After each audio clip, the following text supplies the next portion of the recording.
Siang Bapak, apa Selamat kabar? siang, Bu Enji. Siang ya.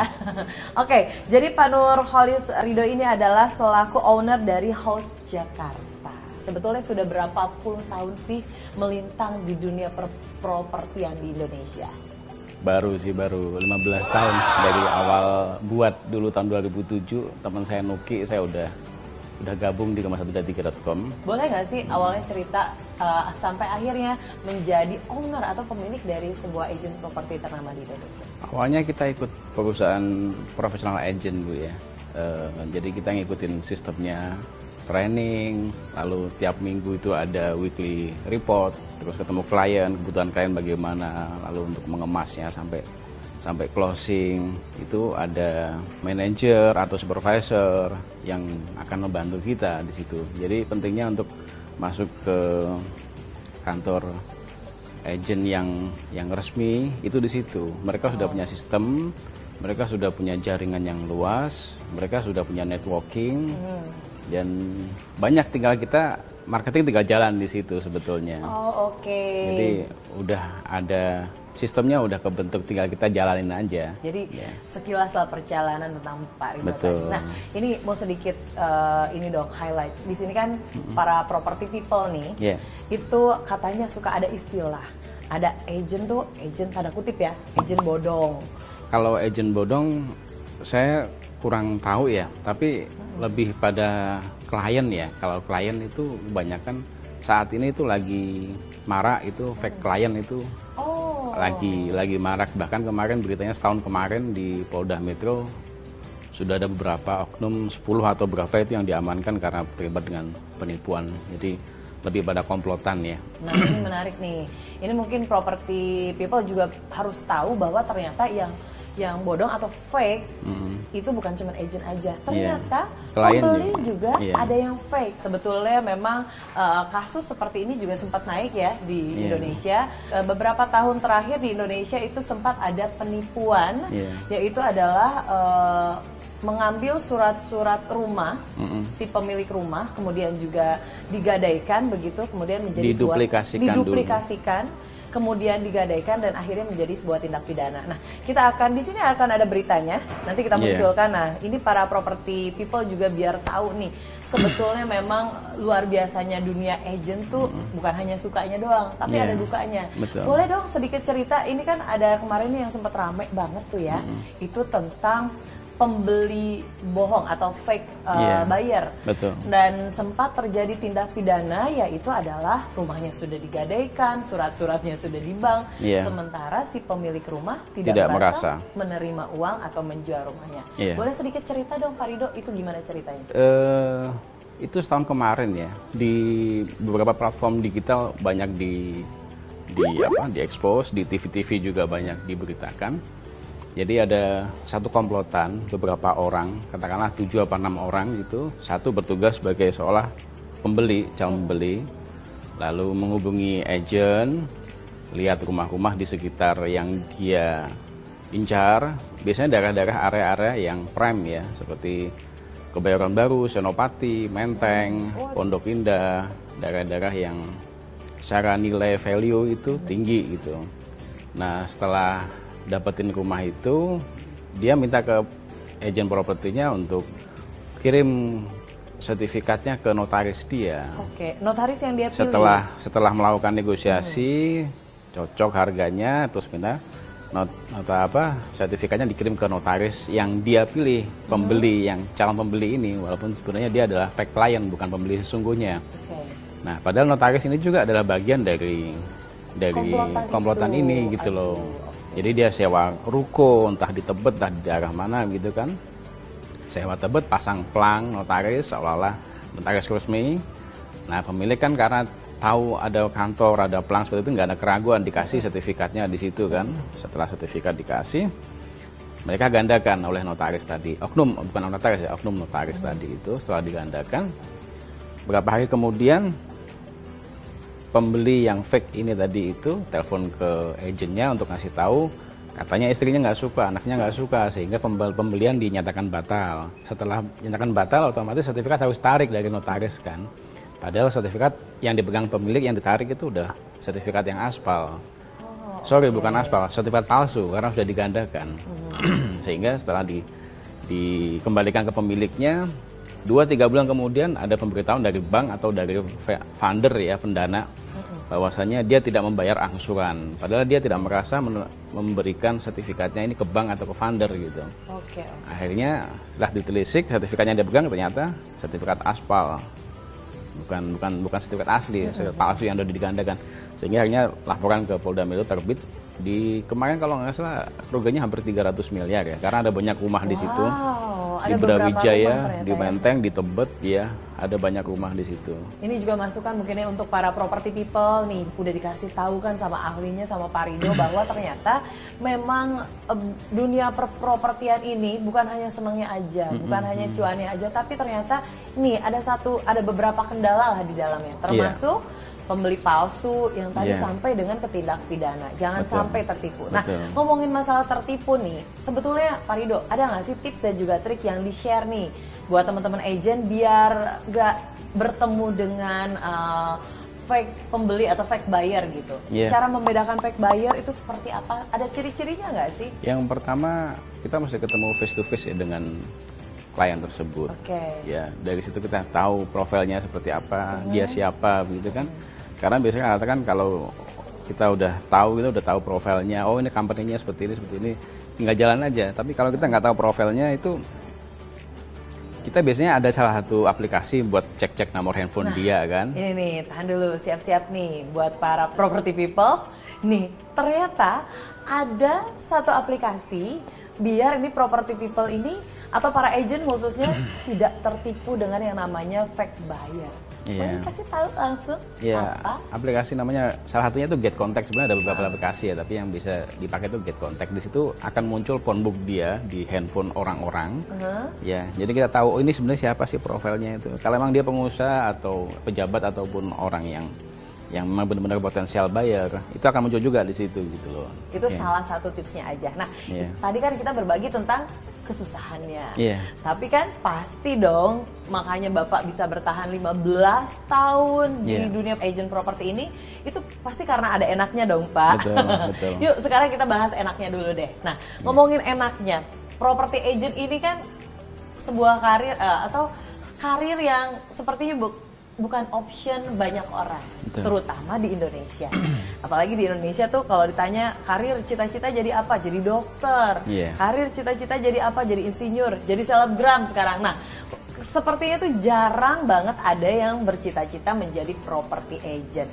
Boleh dikasih tahu nggak sih? Sebetulnya enak loh kan? Kita pengen ngajak nih orang-orang buat property agent tuh enak loh.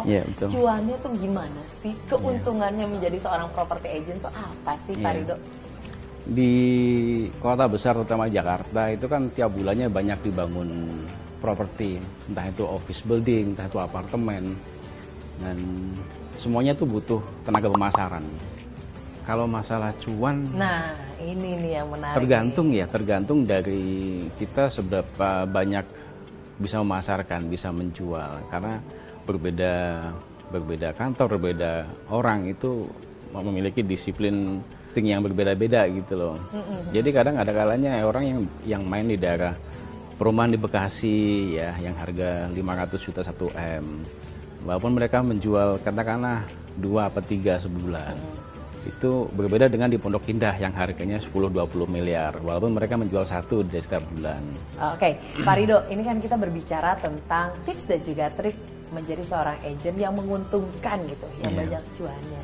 Nah, aku mau tanya dong, kalau untuk trik menjual rumah dengan cepat tapi pakai cara yang benar, sebetulnya ada nggak sih tips dan trik biar bikin bayarnya itu tuh tertarik untuk membeli rumah yang agent itu jual? Iya, di Rumah 123 banyak diberikan item-item ya, ada feature listing, ada premium listing.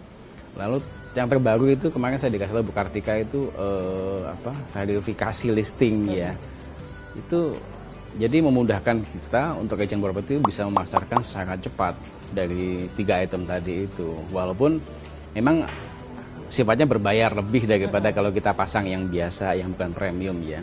Tapi itu juga untuk tabungan kita, untuk pundi-pundi kita agar mendapatkan prospek yang lebih banyak lagi. Jadi mesti ada memang spend money untuk kita tiap bulannya atau setahun sekali setidaknya itu untuk di digital marketing ini, Rumah 123 ya, Google dan sebagainya, Google Ads dan sebagainya. Itu mesti ada alokasi itu. Karena itu untuk kitanya juga feedbacknya itu dari situ. Betul. Nah ini menarik nih. Jadi Property People tadi dijawab ya. Salah satu triknya adalah turut serta memasarkan produk dari agent tersebut di digital marketing ya. Seperti rumah123.com ini yang tentunya turut serta membantu menaikkan iklan-iklan dari properti yang agent jual. Nah ini juga ngomongin masalah jual-jualan nih. Kalau sekarang kan kita udah canggih ya Pak ya. Semua udah bisa dilihat by handphone. Apalagi di rumah123.com tadi itu lengkap semua listnya. Tapi boleh nggak sih share kalau zaman dulu nih, Bapak kan sudah 15 tahun. Zaman dulu kan kita belum ada tuh yang namanya digital portal digital tuh belum ada sama sekali. Terus ngiklaninnya terus jualin rumahnya tuh konsepnya seperti apa? Boleh dong di-share?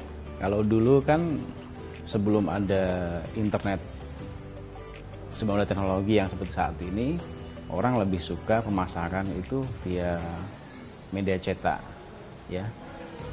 Itu 3 baris dulu tahun 2005 itu sekitar 150 sampai 200 ribu 3 baris tanpa foto, cuma keterangan aja ibaratnya rumah katakanlah daerah Tebet sini luas sekian, bangunan sekian, harga sekian, hubungi nomor handphone sekian, itu 200 ribu. Sebulan sekali kalau satu listing kita naikkan di koran 200 ribu, berarti kalau ada 5 listing 1 juta. Spare untuk budget kita beriklan ya setiap minggunya. Tapi di Rumah 123 itu lebih murah dan lebih spesifik karena ada dilengkapi foto-foto ya kan. Terus ada titik lokasinya. Jadi saat ini tuh lebih mudah semuanya untuk kita bisa berjualan online. Nggak mesti di kantor, kadang di jalan juga bisa kita lakukan, di tempat teman. Kita lagi silaturahmi di luar kota juga kita masih bisa jualan, semuanya serba online semua. Makanya kadang-kadang 3 bulan atau 6 bulan sekali saya sering beli feature-feature di Rumah 123. Entah itu feature listing atau mungkin premium listing untuk meningkatkan posisi kita, listing kita agar tetap di atas gitu. Sehingga orang-orang yang melihat di website Rumah 123 itu antusias, maksudnya banyak ininya ya, banyak responnya, tertarik karena kita di situ posisi listing kita di atas. Kadang-kadang saya sampai spend 15 juta, ya kadang 20 juta, mungkin bisa ditemukan kalau di Kartika yang ini. Itu untuk kita agar menjaga posisi listing kita tetap di atas gitu. Ya, jadi Rumah 123 itu banyak membantu kita, bahkan mungkin 60-70% penjualan kita dari online dari Rumah123.com. Dan saya di sini kesempatan untuk mengucapkan terima kasih untuk Rumah123.com sebagai platform digital yang selama ini sudah banyak membantu agen-agen se-Indonesia memasarkan properti secara mudah dan tepat sasaran. Itu dia ya. Yang paling menarik tadi sempat dibahas adalah tepat sasaran. Jangan sampai berjumpa dengan fake buyer dan sejenisnya. Jadi memang ini menarik sekali lagi untuk property agent, untuk para property people yang menyaksikan acara ini. Jadi kita sudah tahu ya, kiat dari kesuksesan Pak Ridho ini adalah tentu satu, berani spend budget untuk mempromosikan propertinya. Itu dia. Jadi sekali lagi kalau dulu kan dari zaman dulu ternyata Bapak sudah berani spend budget untuk benar-benar mempromosikan apa yang Pak Ridho jual.